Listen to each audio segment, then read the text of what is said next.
Kenapa kita perlu menulis mimpi kita? Karena otak kita perlu kejelasan di mana goalnya, di mana outcome-nya, sehingga otak kita bisa gunakan sumber daya yang ada untuk mencapai itu. Kalau kita nggak nulis mimpi kita nggak spesifikkan mimpi kita, otak kita akan bingung nih maunya apa nih, goalnya apa, outcome-nya apa, bingung juga gitu loh. Ya, jadi ketika mimpi kita udah clear, visi kita udah jelas, maknanya udah jelas, arahnya juga kemana udah jelas, maka otak kita akan lebih mudah untuk mengarahkan sumber daya yang ada untuk ke sana gitu. Karena kalau enggak, maka banyak yang disaring, kita akan juga terfokus pada hal-hal yang random, yang akhirnya itu akan membuat kita ngelantur kemana-mana. So, menulis mimpi itu menjadi sangat penting, sangat urgent menurut saya. Lalu ada yang bertanya nih, saya sering menulis mimpi itu tapi gagal gitu loh. Mimpi itu sudah saya tulis, gagal, dan saya sakit hati akan hal itu gitu. Nah, ini bukan mimpinya yang salah, tapi ekspektasi kita yang salah. Jadi gini, mimpi ditulis itu bukan untuk harus dicapai.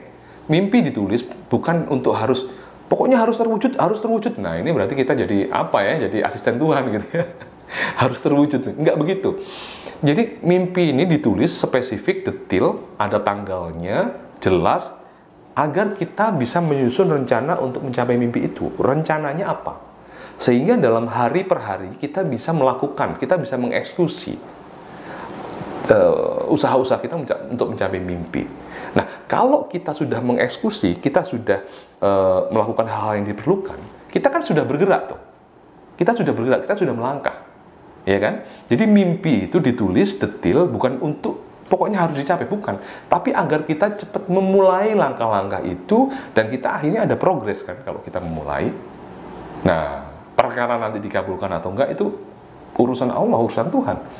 Kalau misalkan nggak dikabulkan, kita sudah berprogres. Dan tentu saja, kalau mimpi A kita nggak capai, kita pantas untuk dapat mimpi B yang mungkin mirip dengan mimpi A gitu ya, pencapaiannya. Karena kita sudah ada di level-level yang sudah tidak sama lagi seperti sebelumnya, karena kita sudah berprogres. Jadi sebenarnya menuliskan mimpi itu tidak hanya tentang bagaimana kejelasan, bagaimana otak kita nanti bekerja menggunakan sumber daya aja, tapi agar kita cepat memulai. Kalau kita cepat memulai, akan cepat berprogres. Kalau cepat berprogres, kita akan ada di tahap-tahap, di tingkat-tingkat yang sudah nggak sama lagi seperti sebelumnya, dan kita akan lebih pantas menerima hasil yang lebih baik. Kira-kira begitu. So, siap menuliskan mimpi Anda.